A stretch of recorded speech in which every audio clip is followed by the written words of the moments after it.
takes control. Stick's broken. It's fast forwarding on its own.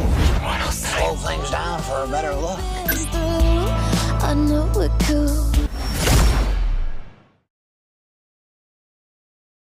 Movie की शुरुआत में हम माइकल और उसकी फैमिली को देखते हैं। अपने बच्चों की आवाज से नींद से जागने के बाद माइकल रिमोट से टीवी ऑन करने की कोशिश करता है, लेकिन हर बार की तरह वो कभी बच्चों के खेलने वाली कार का रिमोट उठा लेता है तो कभी गलती से गैराज खोल देता है। हम समझ पाते हैं कि घर में इतने सारे रिमोट होने की वजह से वो अक्सर रिमोट्स को लेकर कंफ्यूज रहता था। यहाँ माइकल का बेटा बेन उससे कहता है कि आपको कोई यूनिवर्सल रिमोट ले लेना चाहिए ताकि आप उस रिमोट से सब कुछ कंट्रोल कर सके। इसके बाद माइकल की बेटी सैमंथा उससे पूछती है कि आखिर आप हमारा ट्री हाउस कब तक पूरा करोगे। हम समझ पाते हैं कि ऑफिस के काम के चलते पिछले 2 महीनों से माइकल को यह ट्री हाउस पूरा करने का टाइम ही नहीं मिल रहा था और इस बार भी माइकल लेट होने का कहकर ऑफिस के लिए निकल जाता है। ऑफिस पहुंचने पर माइकल की असिस्टेंट उसे बताती है कि तुम मीटिंग के लिए काफी लेट हो चुके हो। इसके बाद माइकल हड़बड़ी में मीटिंग रूम में पहुंचता है, जहां उसका बॉस अमीर अपने कुछ खास क्लाइंट्स के साथ एक डील करने की कोशिश कर रहा था।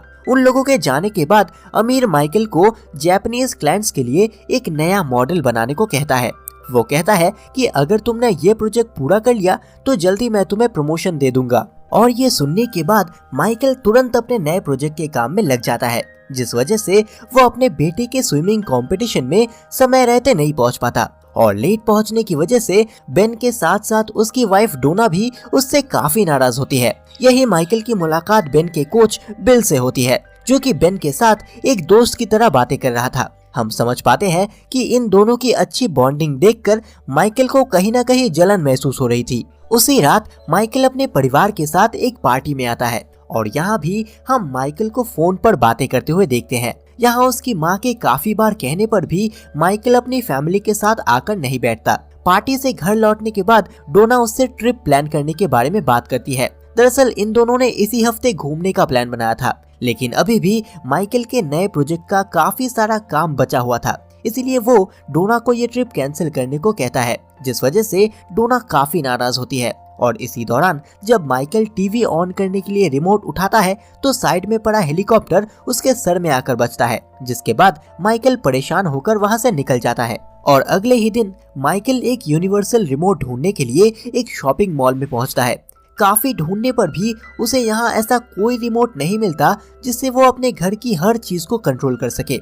और कुछ देर बाद वो थक कर वहीं रखे हुए एक बेड पर लेट जाता है। इसके बाद माइकल की नजर एक दरवाजे पर पड़ती है, जिसके ऊपर बड़े बड़े वर्ड्स में बियॉन्ड लिखा हुआ था और अंदर जाने पर उसकी मुलाकात साइंटिस्ट के जैसे दिखने वाले एक इंसान से होती है, जो अपने आप को मॉर्टी कहकर इंट्रोड्यूस करता है। माइकल के पूछने पर मॉर्टी उसे एक अजीब सा दिखने वाला रिमोट देता है, जो कि बिना किसी मैनुअल और बॉक्स के वहाँ पड़ा हुआ था। माइकल पूछता है कि क्या इसका कोई मैनुअल नहीं है, तो मॉर्टी उसे बताता है कि उसकी कोई जरूरत नहीं है, तुम्हें बस किसी भी चीज की तरफ पॉइंट करके इसे क्लिक करना है, जिसके बाद ये अपने आप प्रोग्राम हो जाएगा। ये सब सुनकर माइकल उस रिमोट की कीमत के बारे में सोचने लगता है, लेकिन जैसे कि उस पर कोई बारकोड नहीं था, इसलिए मॉर्टी उससे कहता है कि तुम ये फ्री में ले जा सकते हो। लेकिन इसके साथ साथ मॉर्टी उसे एक वार्निंग भी देता है। वो कहता है कि मैं ये रिटर्न नहीं लेने वाला, जिसे सुनकर माइकल मुस्कुराते हुए कहता है कि मैं फ्री में मिली चीज को रिटर्न क्यों करूंगा।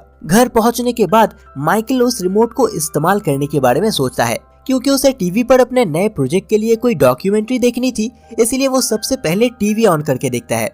और पहली बार इतनी आसानी से टीवी ऑन होने के बाद माइकल को काफी अच्छा लगता है। इसी दौरान हम डोना को भी हॉल में आते हुए देखते हैं और जब वो माइकल से बात करने लगती है तब माइकल टीवी पॉज करने के लिए उस रिमोट से क्लिक करता है। हम देखते हैं कि टीवी के साथ साथ डोना भी स्टैचू की तरह उसी पोजीशन में ठहर जाती है। दरअसल माइकल इस वक्त सिर्फ अपने काम पर फोकस करना चाहता था। वो नहीं चाहता था कि वो डोना की बातें सुने। और जैसे कि मॉर्टी ने उससे कहा था कि ये रिमोट उसकी सोच के हिसाब से अपने आप प्रोग्राम हो जाता है, इसलिए उसे क्लिक करते ही डोना भी पॉज हो गई। यहाँ हम समझ पाते हैं कि ये रिमोट सिर्फ इलेक्ट्रिक चीजों को ही नहीं बल्कि इंसानों को भी कंट्रोल कर सकता है। लेकिन माइकल इस बात से बिल्कुल अनजान था। कुछ सेकंड्स बाद ही जब वो फिर टीवी पर चल रही डॉक्यूमेंट्री को प्ले करता है तब डोना भी नॉर्मल होकर वहाँ से चली जाती है। रात भर माइकल अपने नए प्रोजेक्ट के काम पर लगा रहता है और सुबह सुबह जब उसका डॉग बाहर जाने के लिए भौंकने लगता है तब माइकल परेशान होकर गुस्से में वो यूनिवर्सल रिमोट उठाता है। माइकल ये सोचते हुए उस रिमोट पर क्लिक करता है कि काश इस डॉग की आवाज बंद हो जाए, जिसके बाद माइकल को उसकी आवाज सुनना बंद हो जाती है। वो घबराकर फिर से डॉग की आवाज नॉर्मल कर देता है। यहाँ माइकल को पहली बार उस रिमोट के सीक्रेट का पता लगता है, लेकिन वो सोचने लगता है कि शायद रात को कफ सिरप के साथ चॉकलेट खाने की वजह से उसका दिमाग ठीक से काम नहीं कर रहा। इसके बाद माइकल जब डॉग को घुमाने के लिए बाहर ले जाता है तब उसका डॉग वहाँ काफी टाइम लगा रहा था और यहाँ माइकल फिर से उस रिमोट की तरफ देखकर कुछ सोचने लगता है। माइकल ये सोचते हुए रिमोट पर क्लिक करता है कि काश जल्दी से ये डॉग अपना काम पूरा करके घर के अंदर चला आए, जिसके बाद वो डॉग बड़ी ही तेजी से इधर उधर भागने लगता है और कुछ सेकंड्स बाद ही घर के अंदर जाकर सो जाता है। ये सब देखकर माइकल काफी हैरान होता है। अगले दिन माइकल उस रिमोट को अपनी वाइफ की सिस्टर जनीन पर इस्तेमाल करता है। उसकी बातों से परेशान होकर माइकल उसे कुछ देर के लिए म्यूट कर देता है। अब तक माइकल को यकीन हो जाता है कि इस रिमोट से वो किसी भी जानवर और इंसान को कंट्रोल कर सकता है। घर से निकलने के बाद माइकल सबसे पहले उसी शॉपिंग मॉल में पहुंचता है जहां से उसे वो रिमोट मिला था। माइकल हैरान होकर मॉर्टी से पूछने लगता है कि क्या ये किसी तरह का रियलिटी शो है, तो मॉर्टी कहता है कि तुमने मुझसे एक यूनिवर्सल रिमोट कंट्रोल मांगा था जो मैंने तुम्हें दे दिया। इसके बाद मॉर्टी उसे रिमोट का मेन्यू बटन दबाने को कहता है और जैसे ही माइकल उस बटन पर क्लिक करता है वैसे ही वो एक वर्चुअल वर्ल्ड में पहुंच जाता है जहां उसे अपनी लाइफ से जुड़ी काफी सारी यादें दिखाई देती है और मॉर्टी उसे समझाता है कि ये तुम्हारी जिंदगी का मेन्यू है। वो बताता है कि तुम इस रिमोट की मदद से अपने अतीत से जुड़ी किसी भी घटना को देख सकते हो। ये सब देखने के बाद मॉर्टी उसे समझाता है कि ये काफी पावरफुल डिवाइस है, इसका इस्तेमाल ध्यान से करना। इसके साथ ही मॉर्टी उसे अपना कार्ड भी देता है। वहां से निकलकर माइकल अपने ऑफिस में पहुंचता है जहां उसे पता लगता है कि उसका बॉस घूमने के लिए ट्रिप पर जाने वाला है और जाने से पहले वो अपने प्रोजेक्ट की पूरी जिम्मेदारी माइकल को देकर जाता है। वो कहता है कि अगर ये प्रोजेक्ट तुमने हासिल कर लिया तो तुम्हारा प्रमोशन पक्का हो जाएगा। ये सुनकर माइकल नए प्रोजेक्ट पर काम करने के लिए जल्दी से अपने घर पर पहुंचता है और यहाँ पहुंचकर उसे पता लगता है कि डोना ने आज रात अपने पेरेंट्स को डिनर के लिए बुलाया है। लेकिन जैसे कि माइकल घर पर कोई भी डिस्ट्रैक्शन नहीं चाहता था, इसीलिए ये बात सुनकर माइकल को बिल्कुल भी अच्छा नहीं लगता। कुछ देर बाद ही बेन और समैंथा के दोस्त उनके घर पर खेलने के लिए आ जाते हैं और ये सब देखकर माइकल फिर से अपना रिमोट उठा लेता है। हम देखते हैं माइकल टाइम स्किप करने का सोचते हुए उस समय तक का टाइम फास्ट फॉरवर्ड कर देता है जब तक कि डोना के पेरेंट्स उनके घर से चले नहीं जाते। इसके बाद माइकल जल्दी से अपने काम पर लग जाता है। तभी डोना माइकल से बात करने के लिए बेसमेंट में आ जाती है और बातों ही बातों में जब इन दोनों के बीच झगड़ा होने लगता है तो माइकल झगड़ा खत्म होने तक के टाइम को भी स्किप कर देता है।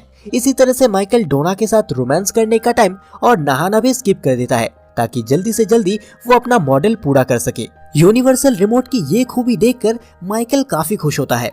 अगले दिन मॉर्टी की बातों से माइकल को समझ आता है कि जब भी माइकल अपनी जिंदगी को स्किप करता है उस वक्त माइकल का दिमाग तो स्पीड से काम करता है लेकिन माइकल की बॉडी ऑटो पायलट पर काम करती है। उसे लगता है कि मानो उसने वो टाइम स्किप कर दिया है, लेकिन असलियत में ऐसा नहीं होता। और जब भी माइकल की बॉडी ऑटो पायलट पर होती है तब माइकल की बॉडी उसकी आदतों के हिसाब से काम करती है, लेकिन साथ ही उस वक्त कही हुई बातें भी माइकल को याद नहीं रहती। इसके बाद माइकल अपनी सर्दी से छुटकारा पाने के लिए उस टाइम को स्किप करता है, जिसके बाद उसकी आंखें 2 दिन बाद मंडे को खुलती है और उसे समझ आता है कि अब उसकी सर्दी पूरी तरह से ठीक हो चुकी है। टेबल पर रखे प्रोजेक्ट को देखकर उसे पता लगता है कि पिछले 2 दिनों में ही उसने अपना काम भी पूरा कर लिया। ये सब देखकर माइकल फिर से काफी खुश होता है।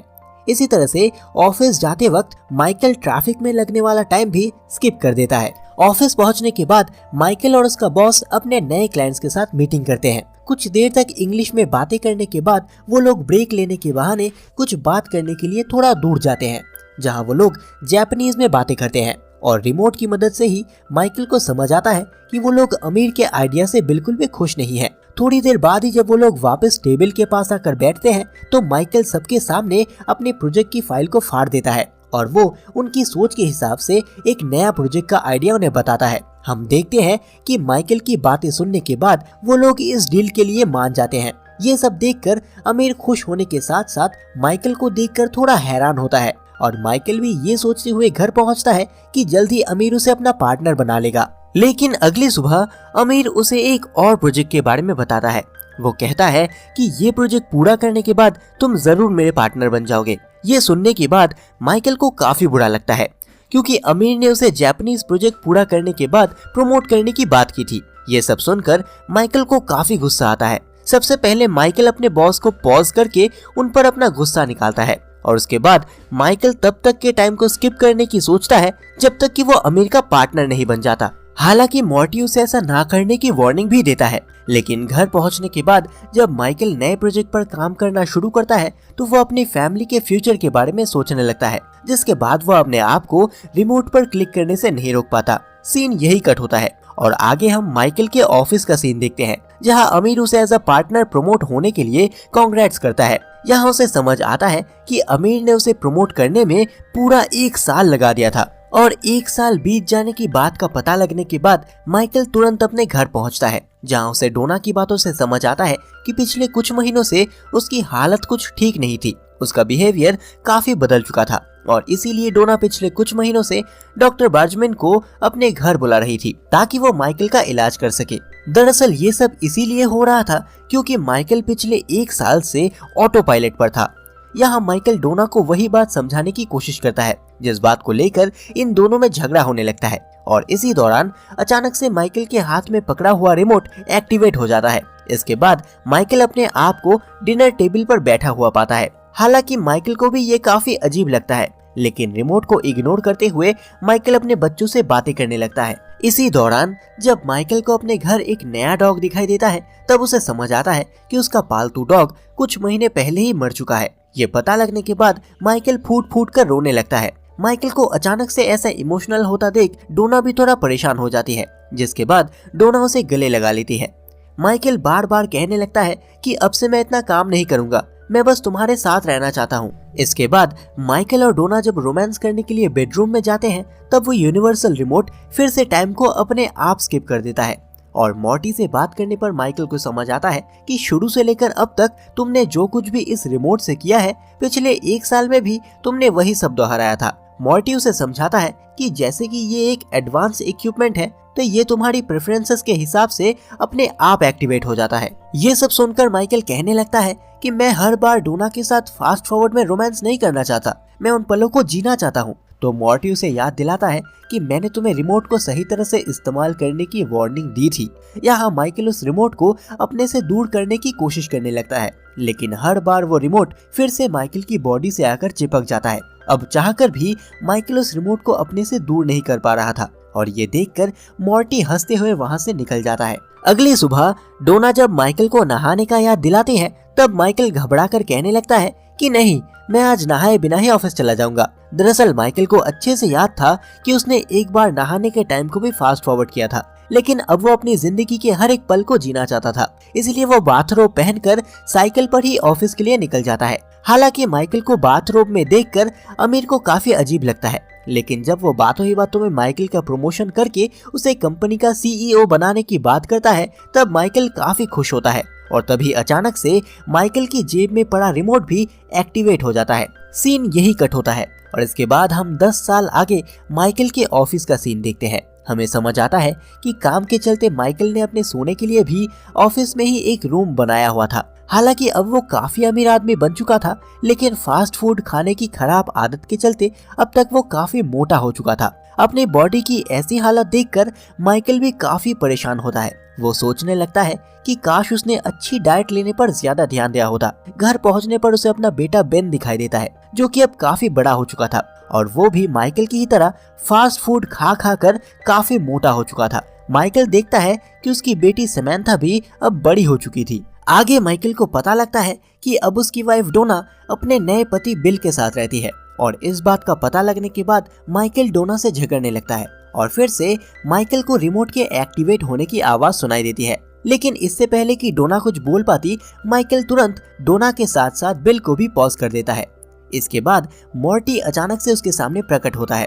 माइकल उसे बताने लगता है कि मैं ये सब कभी नहीं चाहता था, मैं डोना के साथ रहना चाहता था। तो मॉर्टी उसे समझाता है कि ये सच नहीं है, परिवार और काम के बीच में हमेशा तुमने अपने काम को ही चुनना चाहा था, इसीलिए ये सब हुआ। इसके बाद माइकल जब डोना को समझाने के लिए उसे फिर से नॉर्मल करता है, तभी डोना का नया डॉग माइकल के ऊपर कूदकर उसे घायल कर देता है। इसके बाद रिमोट एक्टिवेट होने की वजह से कुछ और टाइम स्किप होता है, जिसके बाद माइकल की आंखें एक हॉस्पिटल बेड पर खुलती है। आगे उसे समझ आता है कि उस दिन डॉग के धक्का देने के बाद जब उसे हॉस्पिटल में लाया गया तो डॉक्टर्स को उसके दिमाग में बन रहे ट्यूमर के बारे में पता लगा, और जैसे कि माइकल ने हमेशा अपनी बीमारी को स्किप किया था, इसीलिए रिमोट ने तब तक के टाइम को भी स्किप कर दिया जब तक कि उसकी बीमारी पूरी तरह से ठीक नहीं हो गई। डोना बताती है कि सर्जरी की मदद से तुम्हारी एक्स्ट्रा चर्बी भी निकाल दी गई है। माइकल के पूछने पर डोना उसे बताती है कि डॉग ने जब तुम्हें धक्का मारा था उस बात को करीब 6 साल हो चुके हैं।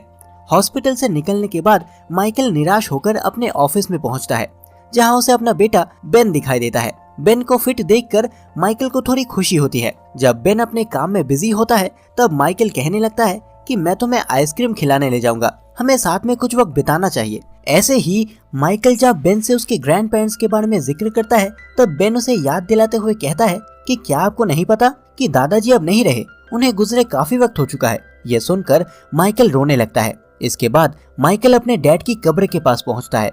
यहाँ पहुंचकर माइकल उस वक्त में पहुंचता है जब आखिरी बार उसके डैड ने उससे मुलाकात की थी। यहाँ माइकल को दिखाई देता है कि जब वो ऑटो पायलट में था तब उसने अपने डैड के साथ काफी बुरा बर्ताव किया था, और उनके निकलने के बाद वो फिर से अपने काम में बिजी हो गया था।